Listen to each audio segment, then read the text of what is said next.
Hi friends, कैसे हैं आप सभी। देखिए, पिछली कक्षाओं में जो बुद्धि के सिद्धांत थे, पिछली कक्षा में हमने बताया था। नेक्स्ट क्लास में, इससे जो पहली क्लास हुई थी उसमें बताया था हमने कि बुद्धि के सिद्धांत के बारे में बताया था। बुद्धि के सिद्धांत, 3 सिद्धांत हमने करा दिए हैं, जो कि आपको डिस्क्रिप्शन में आपको लिंक मिल जाएगी, जिन्हें आप देख सकते हैं। उन 3 सिद्धांतों को देखने के बाद आपको ये वीडियो समझ में आएगी। नेक्स्ट है 4th सिद्धांत है बहुकारक बहुतत्व का सिद्धांत। 4th नंबर है हमारा बहुकारक या बहुतत्व का सिद्धांत। इसमें आपको सुनने से क्या मालूम पड़ रहा है? बहुकारक यानी जिसमें एक से अधिक कारक हों और जिसमें एक से अधिक तत्व हों। बहुकारक या बहुतत्व का सिद्धांत, इसे हम बालू का सिद्धांत भी कहते हैं। इस सिद्धांत को बालू का सिद्धांत भी कहा जाता है, जिसे एक वैज्ञानिक हुए जिनका नाम था थॉर्नडाइक। देखिए, इसको दिया किसने था? बहुकारक बहुतत्व का सिद्धांत या बालू का सिद्धांत। इसे हमारे एक वैज्ञानिक हुए जिनका नाम था थॉर्नडाइक। थॉर्नडाइक ने सन 1912 ईस्वी में इस सिद्धांत को दिया था।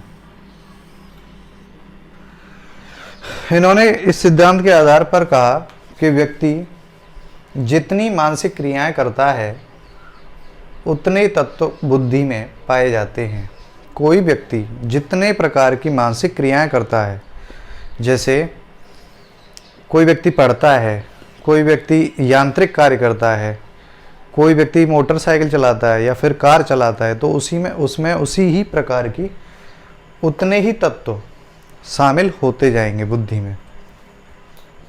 नेक्स्ट बताया है बुद्धि में, देखिए यहाँ से, बुद्धि में सामान्य योग्यता जैसी कोई सत्ता नहीं होती, बल्कि बुद्धि में अनेक तत्व निहित होते हैं। जैसे सामान्य योग्यता जैसी कोई सत्ता नहीं होती है, इनका ये कथन है। किसका कथन है? थॉर्नडाइक का।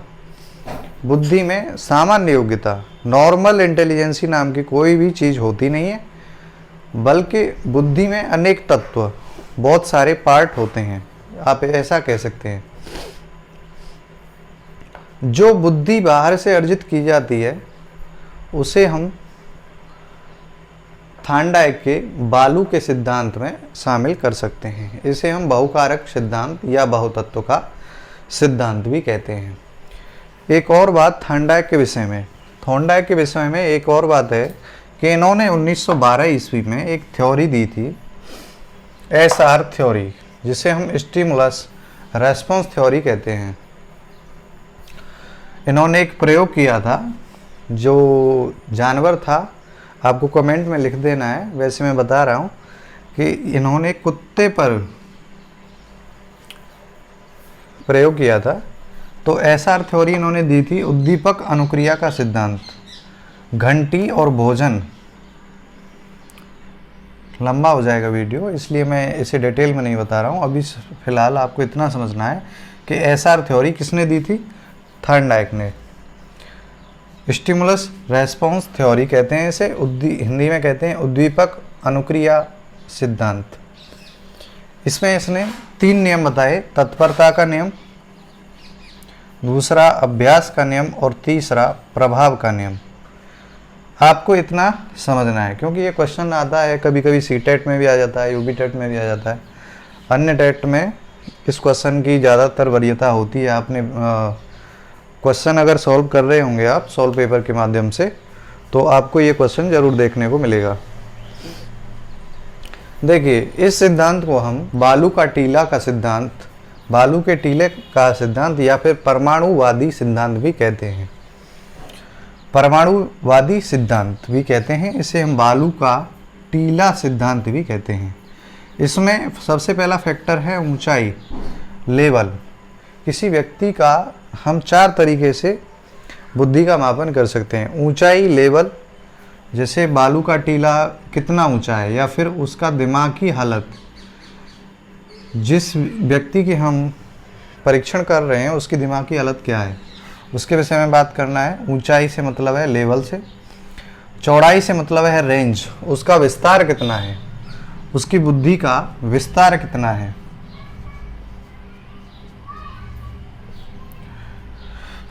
कार्यों की विभिन्नता कितनी है, उसमें बुद्धि के माध्यम से कोई भी व्यक्ति कितनी विभिन्नता के साथ कार्य कर सकता है। तीसरा है क्षेत्रफल की दृष्टि से कार्यों की कुल संख्या क्या होगी। क्षेत्रफल यानी एरिया, इसका पूरा एरिया, कार्यों की कुल संख्या, कुल कितने कार्य कर सकता है व्यक्ति, और गति यानी स्पीड, बुद्धि में तीव्रता कितनी है यानी कार्य करने की क्षमता कितनी है। इस विषय में हमारे थॉर्नडाइक महोदय ने कुछ बातें बताई। एक बार फिर से मैं बता देता हूँ कि इसमें ये आपका आ सकता है कि व्यक्ति जितनी मानसिक क्रियाएं करता है उतने तत्व बुद्धि में पाए जाते हैं। ये कथन किसका है, तो थॉर्नडाइक का है। क्वेश्चन ऐसे पूछा जा सकता है, बहुकारक या बहुतत्व का सिद्धांत किसने दिया, ये थॉर्नडाइक ने दिया था। बालू का सिद्धांत किस सिद्धांत को कहा जाता है, तो बहुकारक या बहुतत्व के सिद्धांत को बालू का सिद्धांत कहा जाता है। और तीसरा क्वेश्चन आपको एसआर थ्योरी से जरूर आना चाहिए। थॉर्नडाइक ने सबसे पहले आपको ये याद रखना है, थॉर्नडाइक ने एसआर थ्योरी दी थी, उद्दीपक अनुक्रिया सिद्धांत इसे हिंदी में कहते हैं। इसमें 3 नियम बताए थे, तत्परता का नियम, अभ्यास का नियम और प्रभाव का नियम, और ये तो आपको बताइए। क्लियर हो गया। नेक्स्ट सिद्धांत है हमारा, देखिए नेक्स्ट है 5वां टाइप है बुद्धि के सिद्धांत के अंतर्गत। 5वां टाइप है आपका समूह कारक सिद्धांत, ग्रुप फैक्टर थ्योरी इंग्लिश में कहते हैं इसे मात्रात्मक सिद्धांत भी कहा जाता है। इसे मात्रात्मक सिद्धांत भी कहा जाता है। अच्छा, ये सबसे पहला क्वेश्चन बनता है कि समूह कारक सिद्धांत, ग्रुप फैक्टर थ्योरी दी किसने थी, तो थ्रस्टन व कैली नामक वैज्ञानिक थे, मनोविज्ञान थे, जिन्होंने ये सिद्धांत दिया था, समूह कारक सिद्धांत। इन्होंने क्या किया कि स्पीयरमैन ने 2 फैक्टर दिए थे ना, मैंने आपको बताया था स्पीयरमैन के बारे में, जी फैक्टर और एस फैक्टर के बारे में। सामान्य योग्यता थी, सामान्य तत्व और विशिष्ट तत्व के बारे में आपको मैंने बात बताया था। इससे पहले वाले वीडियो में मैंने आपको इसकी जानकारी दी थी। तो जी फैक्टर का तो इसने समर्थन किया और एस फैक्टर की आलोचना की। इसी के आधार पर इन्होंने, थर्स्टन व कैली ने बुद्धि की 7 योग्यताएं बताई हैं, यानी इन्होंने बुद्धि को 7 जन्मजात योग्यताओं का समूह बताया। सबसे पहली बात है प्रेक्षण योग्यता।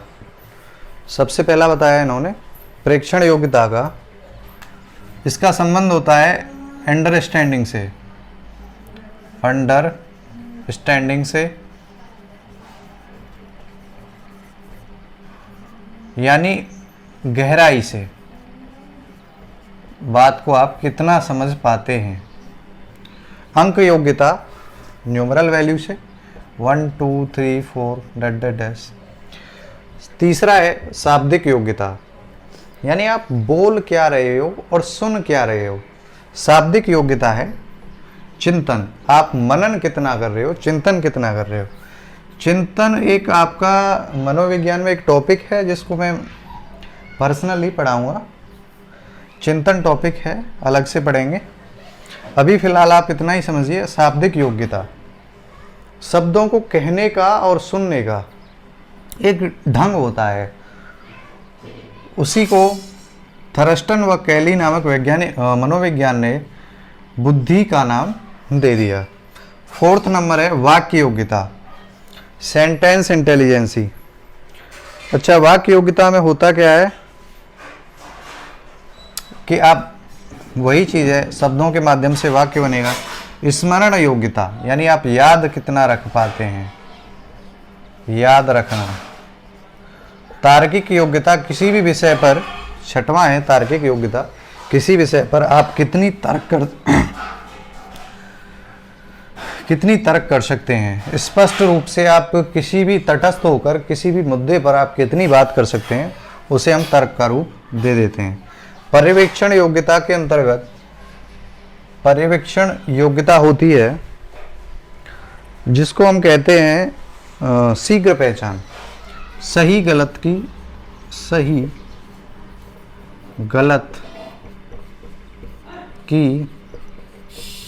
शीघ्र पहचान से होती है। ये 7 योग्यताएं थर्स्टन व कैली ने बताई हैं।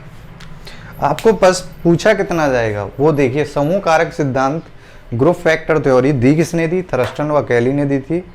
और ज़्यादा पूछेगा तो स्पीयरमैन के जो फैक्टर बताए हैं, इन्होंने किसकी आलोचना किया, किसका समर्थन किया है? तो इन्होंने जी फैक्टर का समर्थन किया है और एस फैक्टर की आलोचना की है। तो बुद्धि को इन्होंने 7 जन्मजात योग्यताओं का समूह माना है। आगे देखिए, एक और वैज्ञानिक हुए जिनका नाम था थॉमसन, जिन्होंने प्रतिदर्श सैंपल थ्योरी दी थी, जिसे हम कहते हैं प्रतिदर्श सिद्धांत।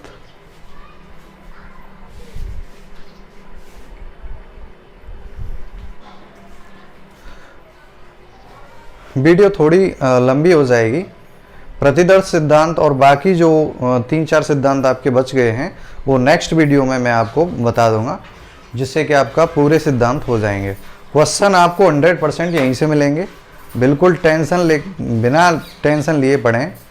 आपको अभी आपके 3-4 जो सिद्धांत हैं वो रह गए हैं, जो कि मैं आपको अगली वीडियो में बता दूंगा।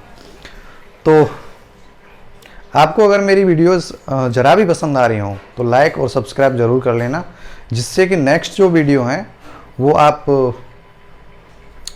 नोटिफिकेशन मिलता रहे। ठीक है, थैंक यू।